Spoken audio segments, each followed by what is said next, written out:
अगस्त प्रस्ताव को पूरी तरह अस्वीकार करते हुए कांग्रेस ने गांधी जी के नेतृत्व में व्यक्तिगत सत्याग्रह की शुरुआत 17 अक्टूबर 1940 को महाराष्ट्र के पवनार आश्रम से किया। गांधी जी ने प्रथम सत्याग्रही के रूप में विनोबा भावे को मनोनीत किया और दूसरा सत्याग्रही जवाहरलाल नेहरू। व्यक्तिगत सत्याग्रह को दिल्ली चलो सत्याग्रह भी कहा गया। व्यक्तिगत सत्याग्रह ब्रिटिश सरकार की भारत के नीति के प्रति नैतिक विरोध के प्रतीकात्मक अभिव्यक्ति थी। विनोबा भावे द्वारा गांधी जी के आदर्शों के लिए सर्वोदय समाज की स्थापना की गई थी। सर्वोदय शब्द का सर्वप्रथम प्रयोग गांधी जी ने किया था। क्रिप्स मिशन को देखते हैं। द्वितीय विश्व युद्ध में जापान की बढ़ती हुई शक्ति को देखते हुए अंतर्राष्ट्रीय समुदाय विशेषकर अमेरिका, चीन एवं ऑस्ट्रेलिया ने ब्रिटेन पर भारत को स्वतंत्र करने के लिए दबाव बढ़ाया। इसके फलस्वरूप स्टैफोर्ड क्रिप्स के नेतृत्व में मिशन भारतीय नेताओं से वार्ता हेतु मार्च 1942 में भारत आया। 11 मार्च 1942 को क्रिप्स मिशन की घोषणा हुई।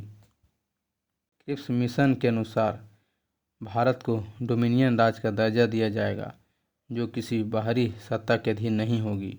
दूसरा, भारतीयों को अपना संविधान निर्मित करने का अधिकार दिया जाएगा जिसके लिए युद्ध के बाद एक संविधान निर्मात्री परिषद बनेगी जिसमें ब्रिटिश भारत के प्रांतों के निर्वाचित सदस्य और देशी राजवाड़ों के प्रतिनिधि शामिल होंगे। तीसरा, ब्रिटिश भारत का कोई प्रांत यदि नए संविधान को स्वीकार न करना चाहे तो उसे वर्तमान संवैधानिक स्थिति बनाए रखने का अधिकार होगा।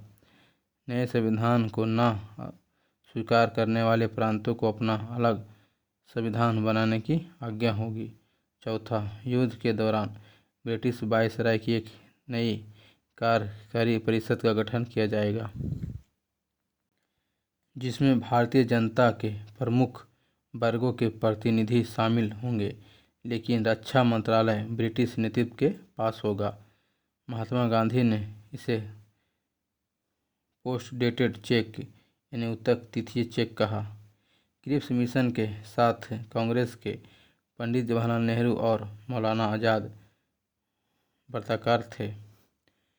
क्रिप्स मिशन को 11 अप्रैल 1942 को वापस ले लिया गया। क्रिप्स प्रस्ताव को 11 अप्रैल 1942 को वापस ले लिया गया।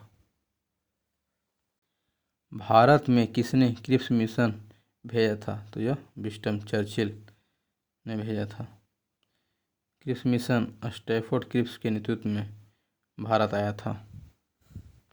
किसकी दृष्टि में क्रिप्स प्रस्ताव एक टूटते हुए बैंक के नाम एक उत्तरदिनांकित चेक है? यह महात्मा गांधी का कथन था।